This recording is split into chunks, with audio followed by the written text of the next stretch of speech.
Esra 4. Pembangunan Yerusalem terhambat oleh perlawanan. Ketika lawan orang Yehuda dan Benyamin mendengar bahwa orang-orang yang pulang dari pembuangan itu sedang membangun bait suci bagi Tuhan Allah Israel, maka mereka mendekati Zerubabel serta para kepala kaum keluarga dan berkata kepada mereka, "Biarlah kami turut membangun bersama-sama dengan kamu, karena kami pun berbakti kepada Allahmu sama seperti kamu. Lagi pula kami selalu mempersembahkan korban kepadanya sejak zaman Esarhadon, Raja Asyur, yang memindahkan kami kemari." Tetapi Zerubabel, Yesua, dan para kepala kaum keluarga orang Israel yang lain berkata kepada mereka, "Bukanlah urusan kita bersama, sehingga kamu dan kami membangun rumah bagi Allah kami, karena kami sendirilah yang hendak membangun bagi Tuhan Allah Israel, seperti yang diperintahkan kepada kami oleh Kores Raja negeri Persia." Maka penduduk negeri itu melemahkan semangat orang-orang Yehuda dan membuat mereka takut membangun. Bahkan selama zaman Kores Raja negeri Persia sampai zaman pemerintahan Darius Raja negeri Persia, mereka menyogok para penasehat untuk melawan orang-orang Yehuda itu dan menggagalkan rancangan mereka. Pada zaman pemerintahan Ahasiweros, pada permulaan pemerintahannya, mereka menulis surat tuduhan terhadap orang-orang yang telah menetap di Yehuda dan di Yerusalem. Dan pada zaman Artasasta, ditulislah surat oleh Bislam, Mistredat, dan Tabeel, serta rekan-rekannya yang lain kepada Artasasta, Raja negeri Persia. Naskah surat itu ditulis dalam bahasa Aram dengan terjemahannya dalam bahasa Aram. Rehum, Bupati, dan Simsai, Panitra, telah menulis surat terhadap Yerusalem kepada Raja Artasasta yang isinya sebagai berikut.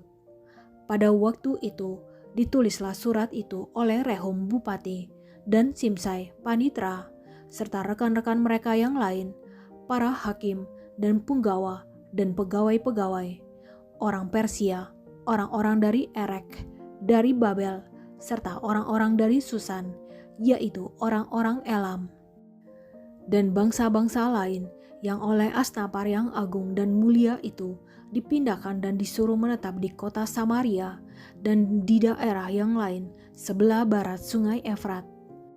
Inilah salinan surat yang dikirim mereka kepadanya ke hadapan Raja Artasasta dari hamba-hamba Tuanku, orang-orang di daerah sebelah barat sungai Efrat. Maka kiranya Raja maklum bahwa orang-orang Yahudi yang berangkat dari Tuanku ke tempat kami telah tiba di Yerusalem. Mereka sedang membangun kembali kota yang durhaka dan jahat itu. Mereka menyelesaikan pembangunan tembok-tembok dan memperbaiki dasarnya.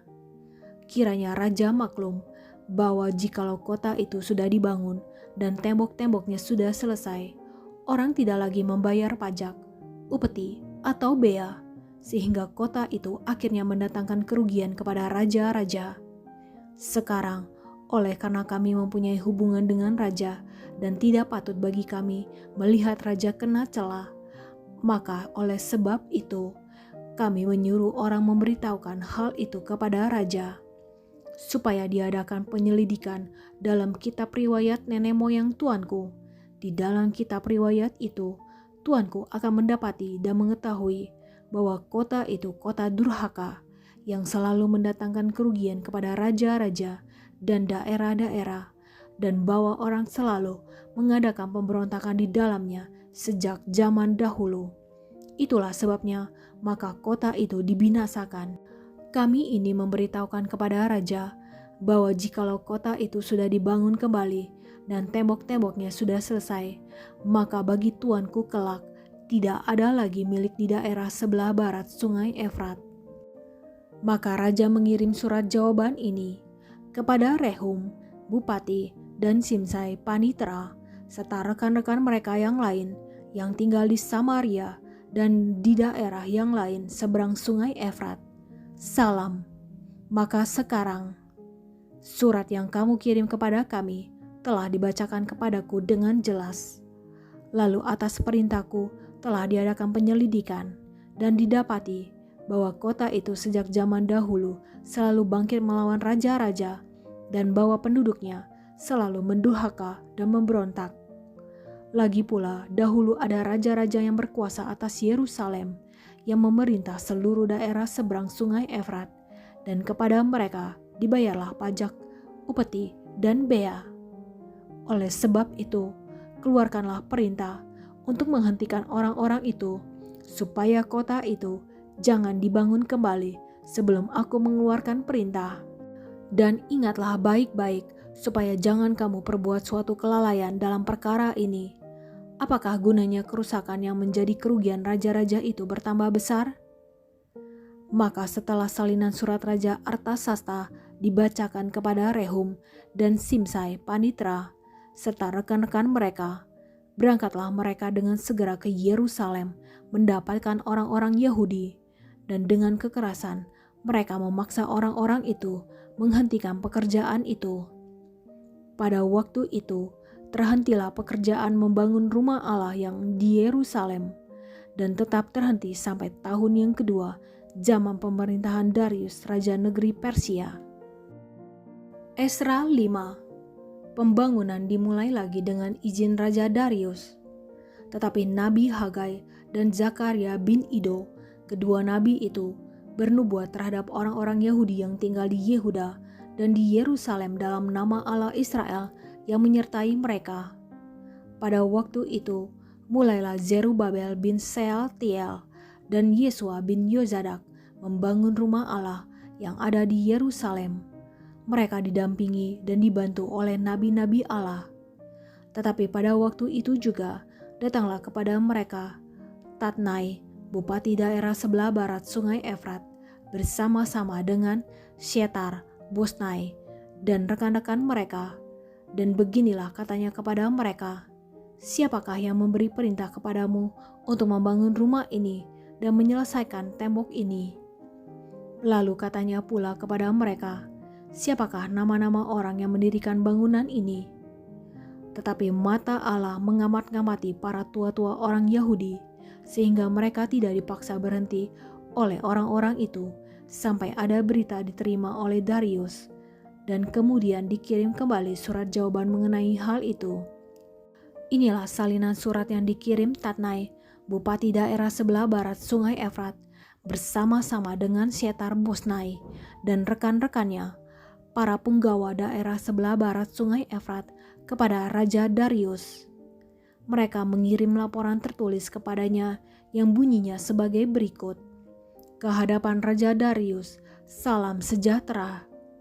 Kiranya Raja maklum bahwa kami datang ke daerah Yehuda, ke rumah Allah yang maha besar. Rumah itu sedang dibangun dengan batu yang besar-besar, sedang dindingnya dilapisi dengan kayu, dan pekerjaan itu dikerjakan dengan seksama dan berjalan lancar di tangan mereka. Kemudian kami menanyai para tua-tua itu, dan beginilah kata kami kepada mereka, siapakah yang memberi perintah kepadamu untuk membangun rumah ini dan menyelesaikan tembok ini? Lagi pula kami tanyakan kepada mereka nama-nama mereka untuk memberitahukannya kepada tuanku dengan mencatat nama orang-orang yang mengepalai mereka. Inilah jawaban yang diberikan mereka kepada kami.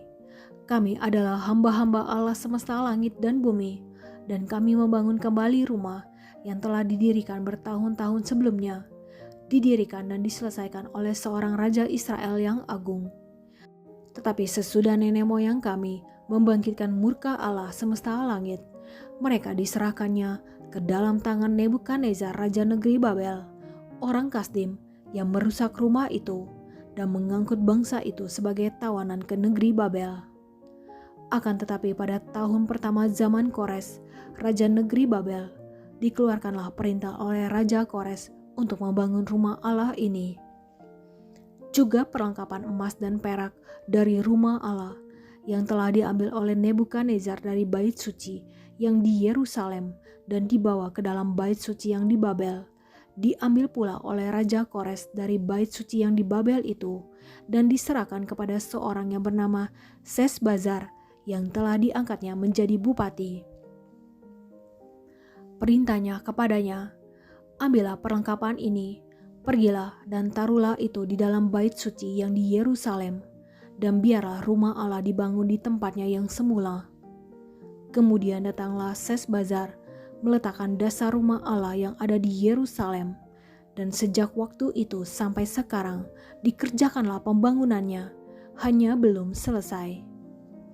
Oleh sebab itu, jikalau dianggap baik oleh raja, maka hendaklah diadakan penyelidikan di dalam gedung pembandaraan raja di sana di Babel. Apakah pernah dikeluarkan perintah oleh Raja Kores untuk membangun kembali rumah Allah yang di Yerusalem itu? Kemudian keputusan raja tentang hal itu kiranya dikirimkan kepada kami. Esra 6. Sesudah itu, atas perintah Raja Darius, diadakanlah penyelidikan di pembandaraan di Babel, di tempat naskah-naskah disimpan. Kemudian di Ahmeta, benteng yang di provinsi Media, didapati sebuah gulungan yang isinya sebagai berikut. Piagam. Pada tahun pertama zaman Raja Kores, dikeluarkanlah perintah oleh Raja Kores mengenai rumah Allah di Yerusalem. Rumah itu haruslah dibangun kembali sebagai tempat orang mempersembahkan korban sembelihan dan korban api-apian. Haruslah tingginya 60 hasta dan lebarnya 60 hasta. Dan haruslah dipasang 3 lapis batu besar-besar dan 1 lapis kayu. Biayanya harus dibayar dari pembandaraan kerajaan. Dan juga perlengkapan emas dan perak rumah Allah yang diambil oleh Nebukadnezar dari bait suci yang di Yerusalem dan dibawa ke Babel itu haruslah dikembalikan, supaya kembali pula ke dalam bait suci yang di Yerusalem, ke tempatnya yang semula, dan engkau haruslah menaruhnya di dalam rumah Allah. Oleh sebab itu, hai Tatnai, bupati daerah seberang sungai Efrat, dan Syetar, Bosnai, serta rekan-rekanmu, para punggawa daerah seberang sungai Efrat, hendaklah kamu menjauhkan diri dari sana. Biarkanlah pekerjaan membangun rumah Allah itu. Bupati dan para tua-tua orang Yahudi boleh membangun rumah Allah itu di tempatnya yang semula. Lagi pula telah dikeluarkan perintah olehku tentang apa yang harus kamu perbuat terhadap para tua-tua orang Yahudi mengenai pembangunan rumah Allah itu, yakni daripada penghasilan kerajaan, daripada upeti daerah seberang sungai Efrat, haruslah dengan seksama dan dengan tidak bertangguh diberi biaya kepada orang-orang itu. Dan apa yang diperlukan, yakni lembu jantan muda, domba jantan, anak domba untuk korban bakaran bagi Allah semesta langit, juga gandum, garam, anggur, dan minyak, menurut petunjuk para imam yang di Yerusalem. Semuanya itu harus diberikan kepada mereka hari demi hari tanpa kelalaian, supaya mereka selalu mempersembahkan korban yang menyenangkan kepada Allah semesta langit dan mendoakan raja serta anak-anaknya. Selanjutnya telah dikeluarkan perintah olehku, supaya setiap orang yang melanggar keputusan ini akan dicabut sebatang tiang dari rumahnya untuk menyulakannya pada ujung tiang itu, dan supaya rumahnya dijadikan reruntuhan oleh karena hal itu. Maka Allah yang sudah membuat namanya diam di sana, biarlah ia merobohkan setiap raja dan setiap bangsa yang mengacungkan tangan untuk melanggar keputusan ini dan membinasakan rumah Allah yang di Yerusalem itu. Aku, Darius, yang mengeluarkan perintah ini, hendaknya itu dilakukan dengan seksama. Pekerjaan selesai, pentabisan rumah Allah dan hari raya Paskah yang pertama. Kemudian Tatnai, bupati daerah sebelah barat sungai Efrat, Syetar Bosnai, dan rekan-rekan mereka berbuat dengan seksama menurut apa yang diperintahkan Raja Darius. Para tua-tua orang Yahudi melanjutkan pembangunan itu dengan lancar, digerakkan oleh nubuat Nabi Hagai dan Nabi Zakaria bin Ido.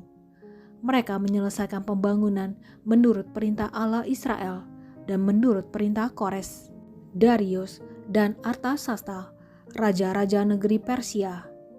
Maka selesailah rumah itu pada hari yang ketiga bulan Adar, yakni pada tahun yang ke-6 zaman pemerintahan Raja Darius. Maka orang Israel, para imam, orang-orang Lewi, dan orang-orang lain yang pulang dari pembuangan merayakan pentabisan rumah Allah ini dengan sukaria.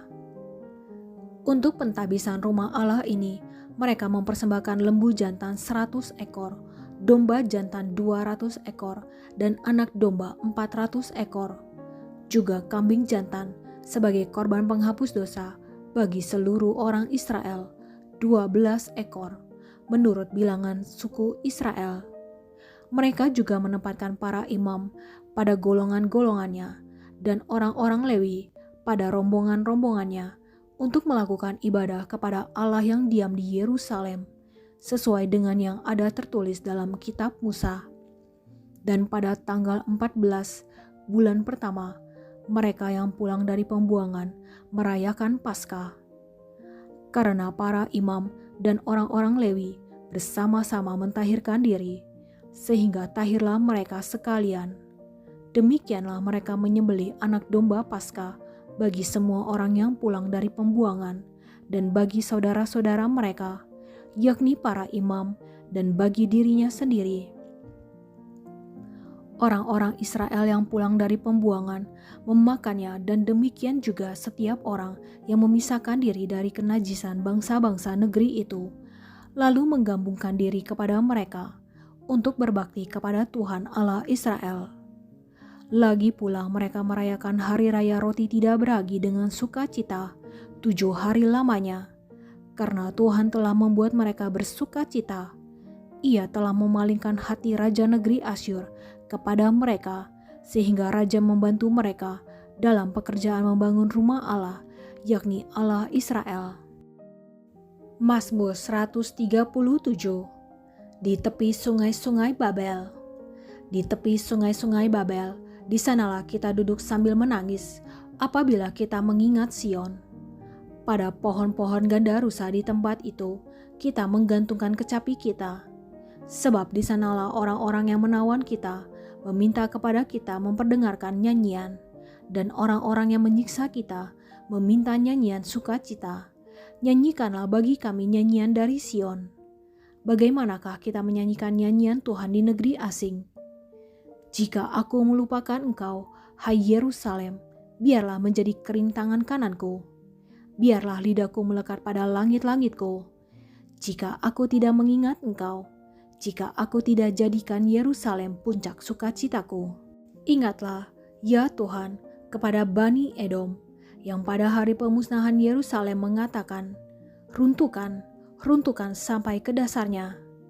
Hai putri Babel, yang suka melakukan kekerasan, berbahagialah orang yang membalas kepadamu perbuatan-perbuatan yang kau lakukan kepada kami. Berbahagialah orang yang menangkap dan memecahkan anak-anakmu pada bukit batu.